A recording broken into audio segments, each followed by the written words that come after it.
Welcome guys to YouTube channel Chemistry Live with UGPG. So today we'll talk about what is titration, the fundamentals of titration.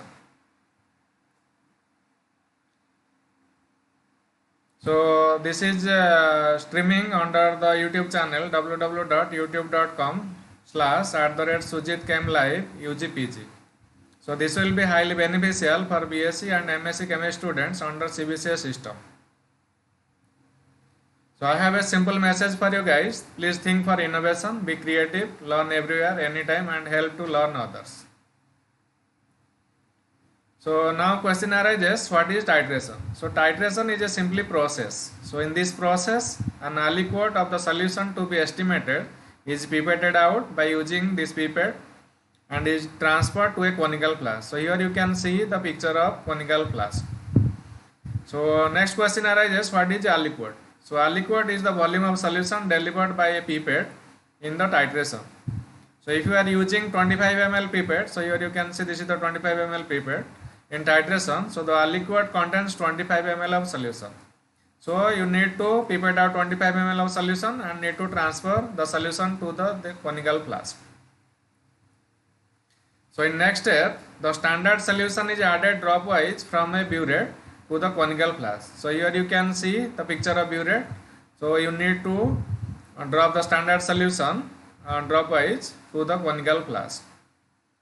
Then the standard solution is added from burette till the two solutions react quantitatively and the conical flask is shaken continuously to enable the two solutions mix thoroughly. So this total process is called titration. And these are the terminology used in titration. So the solution in the conical flask, that is called titrant, and the solution in the burette is called titrant, and the total volume of solution used from burette for titration is called titrate. So here is the technical things. So you need to hold the controller of a burette using left hand and you need to hold the conical flask using right hand. Okay, for this this will help you for shaking process. And so suppose the solution in the burette is up to 13.6 ml, so your eye level must be at the same level for reading the burette. And sometimes you can use parallax card. So this is a blackened cardboard to correctly read the lower meniscus of the burette or solution. So in the titration, the titrant is added till it reacts quantitatively with the titrant. One point will reach where the titrant and titrant are in their stoichiometry proportions. That means in terms of equivalence. So such point is called equivalence point. And the substance which is used to indicate the equivalence point of a titration through a color change, that is called indicator. So this is the definition of indicator. And equivalence point so obtained is called the end point of titration. So at the end point, the particular reaction is completed or the titration is complete. So now we will talk about indicators. What are the types of indicators? So indicators are of different types depending upon their usage. One is internal indicator, second external indicator, third one is self indicator. So in internal indicator, these have to be added into the reaction solution. So just like phenolphthalein, methyl orange and diphenylamine, these are the examples. And external indicator, these are not added into the solution. So example is potassium ferricyanide.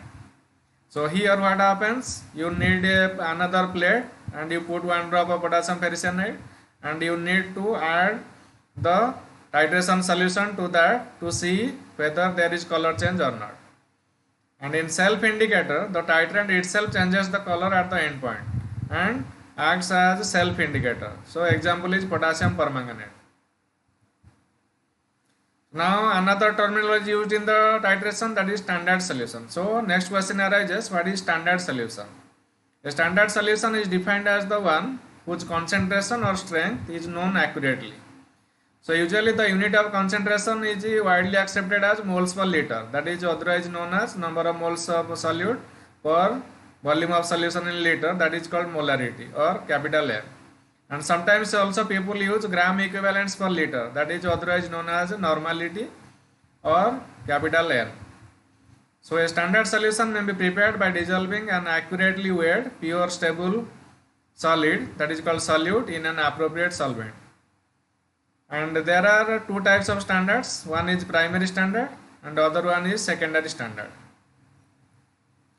So now question arises, what is primary standard?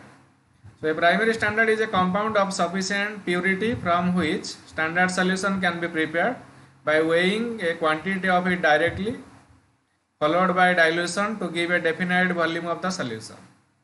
Then question arises, what are the characteristics of a primary standard?